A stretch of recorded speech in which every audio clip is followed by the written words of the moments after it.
राजा को कोसी पुत्र आप देखते नया नाम रखा गया है। तो हम रत्नेश सादा से भी मांग करेंगे, जिस तरह आपने चंडी स्थान को पर्यटन के रूप में दर्जा दिया, उस तरह जलसीमा नाथ को भी आप पर्यटन के रूप में दर्जा दीजिए। कम से कम 5 कोस 7 कोस से जो है आस्थावान औरत मर्द आकर के यहाँ पर सब दिन पूजा करते आए हैं और सब दिन से करते रहे हैं।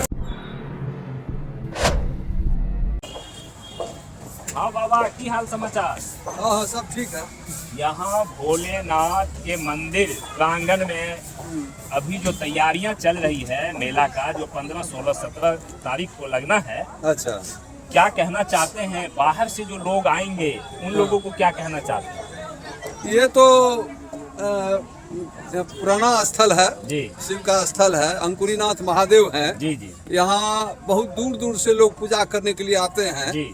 अब चूंकि अगल बगल में भी बहुत सा मंदिर बन गया है, बिल्कुल, बिल्कुल। फिर भी यहाँ कम से कम 5 कोस 7 कोस से जो है आस्थावान औरत मर्द आकर के यहाँ पर सब दिन पूजा करते आए हैं और सब दिन से करते रहे हैं। इस मंदिर के बारे में कुछ बताइएगा। हाँ, ये मंदिर जो है सो अंकुरीनाथ महादेव का है और महाभारत के समय में जब 5 भाई पांडव यहाँ पर अज्ञातवास में राजा विराट के यहाँ रहने के लिए आए थे, जी। तो उस समय में बगल में जंगल में वो अपना जितना भी अस्त्र शस्त्र उसको गाछ वृक्ष में लटका करके उसको सुरक्षित कर दिए ताकि पहचान छिपाई जा सके। बिल्कुल बिल्कुल। और यहाँ वहाँ मैंने जाने के क्रम में सोचे जो पहले हम यहाँ पूजा कर लें। आस्थावान थे, युधिष्ठिर महाराज थे, तो वे लोग क्या किए, यहाँ पर शिवलिंग की स्थापना किए अपने इच्छा से। अच्छा, हाँ, अपने इच्छा से शिवलिंग की स्थापना करके अपने अज्ञातवास के दौरान, अज्ञातवास में जो शुरुआत करते उससे पहले शुभ के लिए तो सब आदमी, ताकि हमारा जो अज्ञातवास है वो सफल रहे और युधिष्ठिर जो क्या कहते हैं, जो दुर्योधन जो है सो हमको अंतिम समय में कहीं देख नहीं ले उसकी सेना, इसीलिए उसको पूर्ण करने के लिए आकर के यहाँ स्थापित किए शिवलिंग की और 5 भाई पांडव आकर द्रौपदी के साथ पूजा किए। तब जाकर के राजा विराट के यहाँ किसी न किसी रूप में वहाँ जाकर के कोई नौकरानी, कोई घोड़ा का अस्वाल बन के, कोई रसोईया बन के, कोई भाई, और वहाँ पर जाकर के वे 1 साल अज्ञातवास में अपना समय बिताए। अज्ञात पांडवों के अज्ञातवास में बहुत बड़ी भूमिका इस जगह की है। जी हाँ। और उसी के तहत जब उनका अज्ञातवास पूरा हो गया तो एकाएक दुर्योधन सोचा जो कि कहीं न कहीं तो होगा, इसीलिए अपनी सेना को इतना दौड़ाया, पता चल गया जो कि लगता है राजा विराट के यहाँ लोग जो है सो रह रहा है। तो सोचा जो डायरेक्ट यदि हम अटैक करेंगे तो फिर अलग युद्ध हो जाएगी, इससे बढ़िया है जो हम ऐसा काम करें जो अर्जुन खुद निखर करके, यदि सही में अर्जुन होगा तो उसको रहाने जाएगा। तो एकाएक क्या किया, तो उनके गाय बथान में जाकर के, और ये जो है गढ़ अमृता में गाय बथान था राजा विराट का, जो गढ़ बाजार है, वहाँ जाकर एकाएक उस पर हमला बोल दिया और टोटल गाय जो भी था पशु वगैरह सबको वो हका लिया। अच्छा, उसके बाद क्या हुआ, तो अर्जुन से रहा नहीं गया और एकाएक बोले जो भैया हम लोग इतने दिन से अन्न खाए हैं इनका, तो इनका शरीयत नहीं देंगे, आप कहते हैं जो कि समय देखने दो। तो युधिष्ठिर महाराज तब समय देखे कि जो देखो 1 साल पूरा हो गया है, इसीलिए सीधी जाकर के अपने नमक का शरीयत दो। और तब आकर के धनुष बाण उठा करके इसी बगल में घास पर जो लटका हुआ था तो गांडीव, उसका झनकार ऐसा मारा जो सब भाग करके चला गया। लेकिन समय तो पूरा हो गया था, दुर्योधन का क्या चलता, समय तो पूरा हो गया था। तब जाकर के इस सब भाई यहाँ से फ्री हुए, यहाँ तक परिचय हुआ। उससे पहले राजा विराट को कोई जानकारी नहीं थी जो ये लोग हमारे यहाँ नौकर के रूप में काम कर रहे हैं। यही यहाँ की पुरानी है कहानी। और तब आकर के यहाँ उस बीच में तो बहुत हुआ, उसके साला उसका कीचक को अपनी वध हुआ भीम के द्वारा, वो भी कहानी है। तब यहाँ विराट का साला था। हाँ, यहाँ इस राजा विराट का जो साला था कीचक, उनका सिपा सालार भी था, जी जी। समझे ना। उनको द्रौपदी को देखकर थोड़ा सा लोभ हो गया और वह चाहे जो हमारे कब्जा में हो जाए।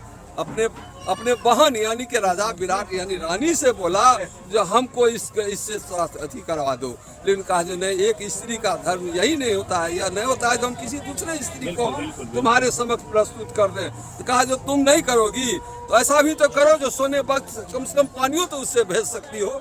उसी दरमियान वह पानी भेजवाई, लाचार होकर के बेचारी रानी जी पानी भेजवाई तो वो हाथ पकड़ लिया, कीचक हाथ पकड़ लिया उसका, सिपा सालार था, बहुत पराक्रमी था, हाथ पकड़ लिया तो कहा जो हमारे साथ ऐसा अति मत कीजिए, हमारा आज दूसरा दिन है, हम कल पूरा तैयारी के साथ आएंगे। और जाकर के अगले रोज भीम की पाली थी, चूंकि पांचों भाई में एक ही पत्नी थी, पांचों भाई में एक। भीम ने जो है उनको पस्त कर दिया। भीम अगले रोज द्रौपदी का ड्रेस लगा करके आकर के द्रौपदी के बदले में भीम आए और महिला वही बन गए। मल युद्ध हुआ। मल युद्ध होने के बाद उसको जब है सो उसको वहीं पर मुक्के मार दिया। तो कीचक का सारा अभी भी गाजीपुर के दक्षिणी भाग में मौजूद है, जो हम लोग बराबर देखते आ रहे हैं, समझे ना। अच्छा बाबा, एक बात बताइए, यहाँ पे जो है लोगों का मनोकामना पूरा होता है? बहुत सब दिन से हम लोग देखते आ रहे हैं। जब वर्षा नहीं होती थी, हम लोग बचपन में थे, मेरी उम्र 78-77 वर्ष है, वर्षा नहीं होती थी तो लोग कमल अगर बगल से कमल का फूल ला करके बूढ़े बुजुर्ग जवान सब भर करके पानी और कमल का फूल पूरा लाद देते थे। अंत में होते होते होते होते शाम तक सब कुआं सूख जाता था, सब कुआं सूख जाता था। हम लोग बेलपात्र में राम राम लिखते थे। अच्छा। उसमें बेलपात्र थी चंदन से चढ़ा के, घना बादल छा गया, वर्षा एकदम अंत में शाम तक में वर्षा हो ही जाती थी। ऐसा एक जीवन में एक बार नहीं 2 बार हम देख चुके हैं। यानी 2 बार आपने प्रमाण आप? जी हाँ, मेरी उम्र है 76 वर्ष है। हम 2 बार बचपन में देख चुके। मेरा नाम है इंद्रदेव मंडल। मैं चंडी स्थान विराटपुर हाई स्कूल से प्रधानाध्यापक के रूप में कार्य कर चुका हूँ और मैं सेवानिवृत्त 11 ईस्वी में हुआ हूँ। मैं यहाँ के पूरे चंडी स्थान है, यहाँ पर अर्जुनवा का थान है, इस सब को हम लोग सेवा सत्कार बराबर करते हैं। रिटायर होकर के बैठे क्या करेंगे? आपका नाम से? हमारा नाम है बद्री मुखिया, हम भी सेवानिवृत्त शिक्षक हैं, हम भी रिटायर कर गए हैं। सरकार से तो यही कहेंगे जो यह बहुत पुराना महाभारत जुगीन कालीन यह मंदिर है, तो कम से कम सरकार भी इस बात पर ध्यान दे, जो कम से कम इसको सरकारी पूरा मदद मिले। यानी तीर्थ स्थल में इसकी जो है घोषणा होनी चाहिए तीर्थ स्थल के तौर पे। आपको मैं एक बार दिखाने का प्रयास करता हूँ, जो अज्ञातवास के दौरान जो पांडव जो है यहाँ पे आए हुए थे, राजा विराट, इधर दिखाइए, राजा विराट जो है वो यहाँ के थे और उनके यहाँ आए हुए थे और अज्ञातवास को पूरा करने के लिए, क्योंकि वहाँ जिस प्रकार से दुर्योधन जो है वो दिन रात 24 घंटे ये चाह रहा था कि पांडव का अज्ञातवास हम कैसे खत्म करें, उसके लिए वो तमाम जो उनके पास क्षमता था वो तमाम क्षमता वो लगा दिया, और लेकिन फिर भी अज्ञातवास जो है वो भंग नहीं कर सका। तो ये आप देख सकते हैं, जो मैं आपको दिखाने का प्रयास कर रहा हूँ। देखिए ये मंदिर है जी, पांडव मंदिर जलसीमा देख सकते हैं। इसमें 5 भाई जो है, 5 पांडव जो है, उनकी यहाँ पे जो है तस्वीर है। क्योंकि यहाँ जो खुदाई हुई थी उसमें बहुत सारा चीज जो है निकल के सामने आया था। यहाँ पे जो है लगाम, खुदाई जो हुई थी तो लगाम भी निकला था, जो उस समय में बताया जाता है कि अर्जुन जो थे, अर्जुन का वो लगाम होगा। क्योंकि यहाँ पे जो है अर्जुन का घोड़ा, उसका तमाम जो साजो सम्मान है युद्ध का वो था। आप देख सकते हैं कि ये 5 पांडव का देखिए कि यहाँ फोटो लगा हुआ है। ये मंदिर जो है देखिए है, और यहाँ देख सकते हैं आपकी 5 पांडव का मूर्ति है। ये वृक्ष है पीछे, जहाँ पर जो है तमाम जो साजो सामान युद्ध का होता है वो सामान जो है वो रखे हुए थे। और पेड़ भी है प्रमाण जी, वो गांडीव जो रखे हुए थे जी, वही वृक्ष है उनका। देखिए वही वृक्ष है जो जिस पर की गांडीव रखे हुए थे। और कौन? जो महायोद्धा थे, अर्जुन जो महायोद्धा थे, अर्जुन जो धर्म रक्षक थे, वो उन पांचों भाई यहाँ पर जो है रहे थे। अच्छा, यही वो वृक्ष है बाबा ना? जी, यही वृक्ष है वो। अच्छा, यहीं पे सब जो है अपना साजो सामान युद्ध का वो यहाँ रखे यही हुए थे। रख के माने रहते थे वहाँ। ताकि अज्ञातवास जब पूरी हो तो जी। फिर हम इसको प्राप्त कर बस सकें। बस यही थे वो, बिल्कुल। यही रखे। यहाँ रख करके ये चूंकि जंगलात एरिया था, जी, पूरा जंगल था। हाँ जंगलात एरिया था, यहाँ लाश उस लोग फेंकता था। ये हाल में भी यहाँ ये गड्ढा में लाश उस फेंका जाता था। वो क्या किया तो सब पूरे जो है अस्त्र शस्त्र वहाँ गाछ वृक्ष जंगल में दे करके लाश लेकर के लटका दिए, जो कोई आकर के बाहर घूमने फिरने वाला इसको इधर से उधर नहीं कर दे। तब जाकर के सुरक्षित रहा वहाँ पर ये पूरा इनका जो है अस्त्र शस्त्र। और 1 साल तक नौकरी रह करके अज्ञातवास में रह करके तब जो आए तब सब कुछ लिए। इसीलिए यह प्रसिद्ध है और इनकी पिंडी सब दिन चली आई है। हमारे पूर्वज भी जो पिता दादाजी बोलते आए और उसी की पूजा हो रही है और उन्हीं के आधार पर यह मूर्ति बनी हुई है। और यहाँ जो भी आते हैं अपने सर्वशक्तिमान बनने के लिए, ताकि हम कम से कम स्वस्थ रहें, अपने स्वस्थता के लिए, पांडित्य के लिए, अपनी बुद्धिमत्ता के लिए यहाँ पर भीख मांगते हैं भगवान से और भगवान की इच्छा की पूर्ति करते तो हैं। आपने देखा कि किस तरह से मैंने आपको जो दिखाया है कि जो सोनबरसा राज प्रखंड में आपको जलसीमा गांव है, जलसीमा में जो ये मंदिर है, ये बाबा भोलेनाथ की मंदिर, इस भोलेनाथ की मंदिर की महिमा अपरंपार है।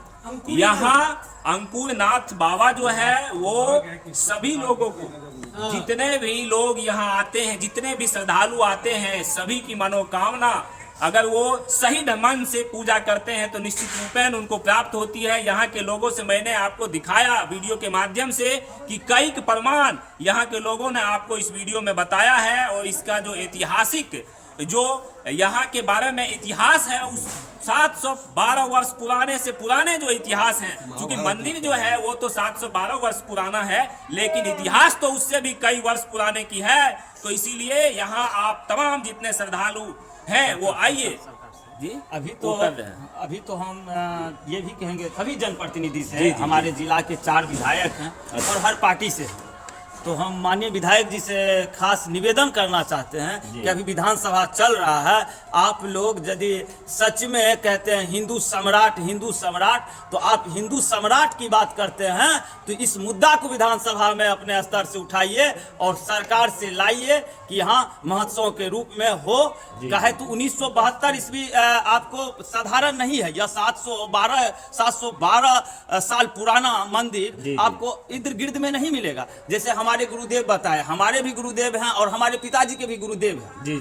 तो आपको सारा बात हमारे गुरुदेव नरदेव बाबू बताए इस मंदिर का क्या इतिहास है। तो इतनी बड़ी इतिहास, अभी छोट छोट मंदिर हर गांव टोला में बन गया है, लेकिन यह मान्यता आपको सिंहेश्वर के बाद कोई मानता हो तो आपको सहरसा में जलसीमा नाथ की हो। और हमरे ख्याल से बिहार में भी इतना पुराने मंदिर आपको हर जगह देखने को नहीं मिलेगा। नए नए मंदिर बना और नेता सब उठा के उनको सरकार का राजस्व किया, लेकिन यह खुद भगवान ही इनको स्थापित किया है, कोई यहाँ के जनता और जनार्दन नहीं स्थापित किया। इसलिए हम माननीय विधायक, माननीय सांसद जी और खास करके इस क्षेत्र के माननीय विधायक रत्नेश सादा को कोसी पुत्र आप देखते नया नाम रखा गया है। तो हम रत्नेश सादा से भी मांग करेंगे कि आप विधानसभा में, आपको यहाँ की जनता जो भेजा है, यहाँ के जनता आपको लीड करके भेजा है, तो आपके 4 बार के कार्यकलाप में एक बार भी विधानसभा में आपकी इस आवाज को नहीं हम लोग देखे हैं। आपसे खास विनती है, निवेदन है विधायक जी, जो जिस तरह आपने चंडी स्थान को पर्यटन के रूप में दर्जा दिया, उस तरह जलसीमा नाथ को भी आप पर्यटन के रूप में दर्जा दीजिए और काम कीजिए। इसी तरह जनता आपको मतदान करते रहे, नहीं तो इनकी खामियाजा इस बार जो यह मांग है वह आपको दिक्कत होगी। इसीलिए अपने टर्म में भी इनको पर्यटन के रूप में दर्जा दे। और हम यहाँ के लोगों से कहना चाहेंगे कि हमारे माननीय सांसद महोदय है, इस बात को माननीय सांसद महोदय के पास रखेंगे। वह कोसी के विकास पुत्र हैं और हमको आशा नहीं विश्वास है कि माननीय सांसद जी इन पे कुछ विचार विमर्श करेंगे। लेकिन सबसे बड़ा हम लोग के क्षेत्रीय विधायक हैं, वह विधानसभा चल रहा है, वह अपना आवाज उठाए। और हमरे ख्याल से पत्रकार महोदय, हम भी तो पत्रकार हैं, आप भी शायद गुरुदेव से पढ़े होंगे हाई स्कूल में, और इतनी मिलेगा कि हमारे पिताजी के भी गुरुदेव हैं और हमारे भी गुरुदेव हैं और शायद आपके भी गुरुदेव हैं। याद होगा यदि श्री चंडी उच्च विद्यालय विराटपुर में पढ़े होंगे तो यहाँ के हम माननीय विधायक जी से यही मांग करेंगे। तो आपने देखा, आप जितने भी श्रद्धालु हैं 15, 16, 17 तारीख को जरूर यहाँ आइए और इस ऐतिहासिक स्थल पर आइए और इसके बारे में जानिए, और यहाँ आपकी मनोकामना निश्चित रूपेण से पूर्ण होगी, क्योंकि यहाँ बहुत सारे ऐसे प्रमाण हैं। और मैं आपको बता दूं, जितने भी आप दर्शक देख रहे हैं और हमारे जो यहाँ के स्थानीय विधायक जी हैं, यहाँ के तमाम लोगों ने, अभी कारू जी ने भी मांग रखा है कि तमाम लोगों का यही कहना है कि ये ऐतिहासिक स्थल है और इसके बारे में बहुत सारी पौराणिक कथा है जो कभी भुलाया नहीं जा सकता है। तो इस स्थान को पर्यटन स्थल के रूप में एक दर्जा दिया जाए और हमारे देश, हमारे बिहार और हमारे सोनबरसा प्रखंड और हमारे जिला का नाम रोशन हो, ऐसा काम किया जाए। हमारे जो आदरणीय सम्मानित जो विधायक जी हैं रत्नेश सादा जी, आपसे निवेदन करना चाहते हैं, हमारे जो दिनेश यादव जी हैं सांसद साहब, उनसे निवेदन हम लोग करते हैं, और हमारी जो बिहार सरकार है, सुशासन बाबू जो कहते हैं नीतीश जी हैं, उन तमाम लोगों से मांग करना चाहते हैं कि इस स्थान को आप पर्यटन स्थल के रूप में विकसित कीजिए, ताकि यहाँ के लोग जो हैं, आसपास के लोग हैं, उनका रोजगार भी जो है वो रोजगार सृजन में भी भागीदारी निभाए और यहाँ के क्षेत्र का भी विकास हो, और ये एक पौराणिक जो ऐतिहासिक स्थल है इसका नाम रोशन हो और पूरा बिहार ही नहीं पूरा देश में इसको जाने और देश से लोग आए। तो धन्यवाद। इस वीडियो को आप लोग अधिक से अधिक शेयर कीजिएगा, क्योंकि ये वीडियो बहुत अहम होने वाला है, क्योंकि हर आदमी जो है वो पूजा पाठ करते हैं, आस्था से जुड़े हुए हैं, पौराणिक कथा से रिलेटेड ये ऐतिहासिक स्थल है। तो आप लोग कमेंट के माध्यम से इस पर अपनी अपनी राय भी रखिएगा। धन्यवाद। जय हिंद, जय भारत।